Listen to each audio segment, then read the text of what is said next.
Well, this is going to be the third time of trying to record this. For some reason, my camera just blitzed out on me. I just used my little phone, but I wanted to talk about, after the relationship with the narcissist, figuring out who you are. Because when you're in that relationship, you have to become someone that you're not to survive. And to try to make the relationship work, because ultimately you're the only one doing that. And I also wanted to think or talk about a little bit about when you do that, you lose who you are. You're completely eroded. Your identity's gone. And whenever you were last yourself, you weren't the best anyway, because you fell for a narcissist. There's something wrong that you got caught up in that. So you shouldn't want to go back completely to that person. And you can't make that person fit into your life today, because, for me, 14 years have gone by. I'm not even close to the same person. I've matured a lot. I've mellowed out a lot. And I think I need to kind of look at some of the things that came from the relationship and see the positive benefits in them, and learn how to take the good from it and leave the bad behind, like the emotions that came with doing those things, like the constant forgiving of her. And I've learned forgiveness, and I've learned a lot of patience, and in doing that, it's helped me in my life, and it's also hurt me, and I've got to figure out what parts of that are working for me and what parts aren't. And I know I seem a little scatterbrained, but I'm trying to recap everything I've already said in the other two videos and still keep moving. But, there were some good things that came out of the relationship, but they weren't anything because of her. It's because of what I've done.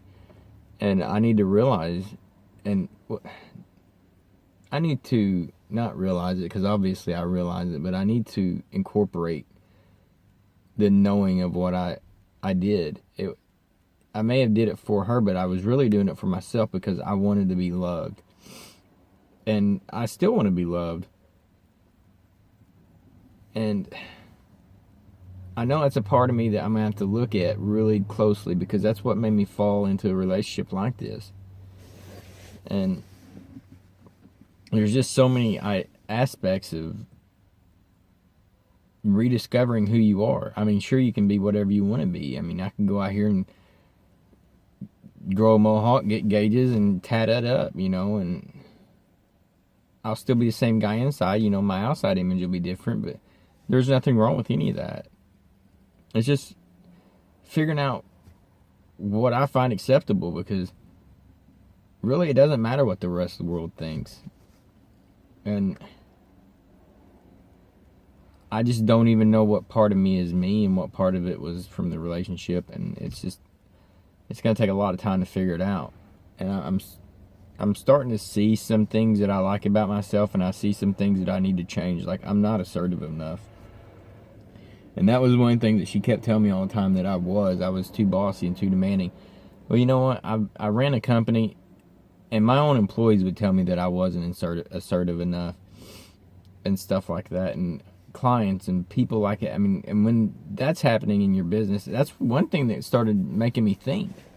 I'm like, why are all these people telling me I'm not doing this? I feel like I'm kind of a hard-ass boss, But it was all a mind game that she'd been playing with me to get me into submission.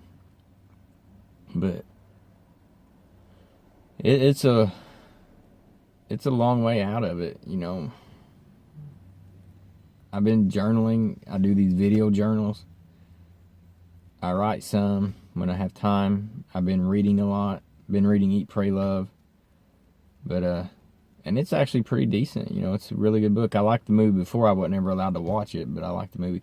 But that's my biggest thing, I guess, is just not giving a shit about what everybody thinks.